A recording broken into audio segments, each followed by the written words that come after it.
sejahtera, salam Malaysia Madani, salam pendidikan bermutu, insan terdidik negara sejahtera, salam IBGM peneraju kecemerlangan pendidikan guru bertaraf dunia, dan salam IBGKS Fight for the Best.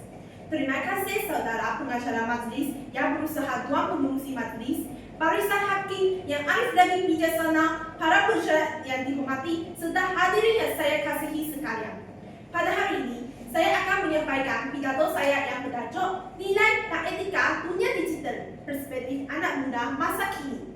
Hadirin yang saya hormati, bayangkan sejenak kehidupan kita tanpa internet. Tiada komunikasi pantas melalui media sosial, tiada pembelajaran tanpa talian, tiada transaksi digital, dan tiada capaian maklumat. Semua hanya dengan satu sentuhan jari sahaja. Hakikatnya, dunia hari ini berkembang begitu pesat hasil revolusi teknologi digital. Dari perspektif anak muda, teknologi bukan lagi sekadar alat, malah telah menjadi sebahagian daripada kehidupan mereka untuk belajar dan komunikasi. Menurut Abdullah et al. 2023, etika digital merujuk kepada prinsip moral dan tingkah laku yang membimbing seseorang menggunakan teknologi secara bertanggungjawab. Hal ini membuktikan bahawa dunia digital bukan lagi ruang yang bebas tanpa batasan, sebaliknya memerlukan pengguna yang berintegriti, beretika, dan mempunyai tanggungjawab sosial yang tinggi. Sehubungan itu, saya ingin menyampaikan 3 nilai utama yang perlu menjadi pegangan anak muda pada hari ini, yaitu nilai tanggungjawab digital, nilai hormat menghormati, dan nilai integriti. Hadirin sekalian, nilai pertama yang perlu diperkasakan adalah nilai tanggungjawab digital. Tanggungjawab digital bermaksud kesetaraan seseorang terhadap kesan setiap tindakan yang dilakukan dalam talian. Dalam era media sosial, hanya dengan satu klik, sesuatu maklumat mampu tersebar kepada ribuan, malah jutaan pengguna.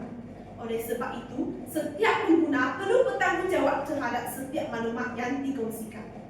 Menurut Suruhanjaya Komunikasi dan Multimedia Malaysia 2025, ribuan kandungan palsu, penipuan dalam talian, dan maklumat tidak sahih masih dikesan setiap tahun. Statistik ini jelas menunjukkan bahawa masih ramai pengguna yang lebih mementingkan kecepatan berbanding dengan ketepatan. Contohnya, ketika pandemik COVID-19, berbagai berita palsu berkaitan vaksin dan rawatan tersebar dengan begitu pantas di media sosial seperti Facebook, TikTok, dan Instagram. Pada masa yang sama, ramai pengguna akan terus berkongsi maklumat tersebut dan menyemak kesahihan. Kesannya, maklumat tersebut akan menimbulkan kekeliruan, ketakutan, dan salah faham dalam kalangan masyarakat, terutamanya generasi muda. Persoalannya, mengapakah perkara ini masih berlaku? Jawapannya mudah. Generasi kini lebih mementingkan kecepatan berbanding dengan ketepatan. Mereka ingin menjadi orang pertama yang berkongsi maklumat, tetapi mereka melupakan untuk memastikan kesahihannya. Oleh itu, sebagai anak muda yang berpendidikan, marilah kita membudayakan prinsip semak sebelum sebar. Sebelum berkongsi sesuatu maklumat, tanyalah kepada diri sendiri. Adakah maklumat ini benar? Adakah sumbernya sahih? Sesungguhnya, satu klik mampu menyebarkan ilmu, namun satu klik juga mampu menyebarkan fitnah. Hadirin yang saya muliakan, nilai kedua yang perlu diterapkan adalah nilai hormat menghormati dalam komunikasi digital. Media sosial memberikan kebebasan kepada masyarakat untuk menyuarakan pendapat. Namun, kebebasan itu bukanlah lesen untuk kita menghina, mencaci, atau menjatuhkan maruah orang lain. Menurut Profesor Maya Dr. Muslina Muhammad Muiz 2024, peningkatan penggunaan media sosial memerlukan pengukuhan literasi digital dan kesetaraan etika bagi memastikan interaksi dalam talian berlaku secara berhemat. Contohnya, terdapat pengguna yang dikenali sebagai keyboard warrior semakin membimbangkan. Mereka sering meninggalkan komen berbentuk perhinaan hanya kerana mereka tidak bersetuju dengan pandangan orang lain. Akibatnya, masa bukan sahaja berhadapan dengan kecaman masyarakat, malah juga akan mengalami tekanan emosi, hilang keyakinan diri, dan mengalami kemurungan.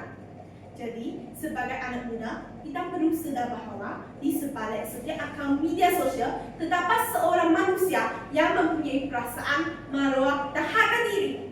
Pak kata peribahasa, bahasa menunjukkan bangsa. Oleh itu, setiap kata yang ditulis mencerminkan kepribadian kepribadian dan nilai diri seseorang. Hadirin yang saya hormati, nilai ketiga yang perlu dijadikan pegangan adalah nilai kejujuran dan integriti. Seperti yang kita ketahui bahawa integriti merupakan asas kepada pembentukan masyarakat yang beretika. Dalam dunia digital, integriti dapat dilihat melalui kejujuran dalam menghasilkan kandungan, menghormati hak cipta, dan menggunakan teknologi secara berhemat. Menurut Majlis XO 2024, nilai amanah dan kejujuran memainkan peranan penting dalam membentuk tingkah laku pengguna media sosial yang positif. Kini, kecerdasan buatan atau Artificial Intelligence AI telah menjadi sebahagian daripada kehidupan seharian kita, terutamanya pelajar dan mahasiswa. Teknologi ini sememangnya memberi banyak manfaat dalam membantu proses pembelajaran, tetapi juga boleh menjadi ancaman sekiranya disalahgunakan atau digunakan tanpa integriti. Contohnya, terdapat pelajar selalu meniru dan menyanyi hasil kerja yang telah dijanak oleh teknologi seperti ChatGPT dan Gemini tanpa memahami kandungannya. Terdapat juga orang yang melakukan pelagiat dengan mengambil idea orang lain tanpa meminta keizinan. Tindakan sedemikian bukan sahaja melanggar etika akademik, malah juga menjejaskan pembangunan intelektual individu itu sendiri. Sesungguhnya, berani kerana benar, takut kerana salah. Integriti bukan sekadar pilihan, tetapi prinsip yang mesti dipertahankan. Hadirin sekalian, sebelum saya mengakhiri pidato saya pada hari ini, izinkan saya menyampaikan setakat pantun sebagai renungan bersama. Pohon meranti teguh berdiri, menjadi tentuhan dengan laman. Teknologi maju silih berganti, nilai murni jangan dilupakan. Kesimpulannya, kemajuan teknologi haruslah diukur berdasarkan kebijaksanaan manusia, terutamanya anak muda menggunakan teknologi dengan beretika. Ketiga-tiga nilai tersebut merupakan asas penting dalam membentuk anak muda yang beretika dan bertanggung jawab. Pak kata pepatah, melentur pulau biarlah dari repunya. Nilai dan etika digital harus dipupuk sejak kecil agar dapat melahirkan generasi yang bukan sahaja cerdik teknologi, malah kaya dengan adat dan akhlak. Teknologi boleh membuka dunia, tetapi nilai menentukan arah tuju perjalanan. Teknologi boleh mencipta kecerdasan, tetapi etika membentuk kemanusiaan.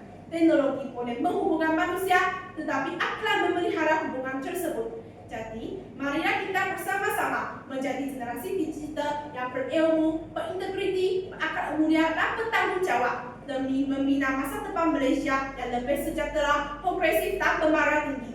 Sekian, terima kasih.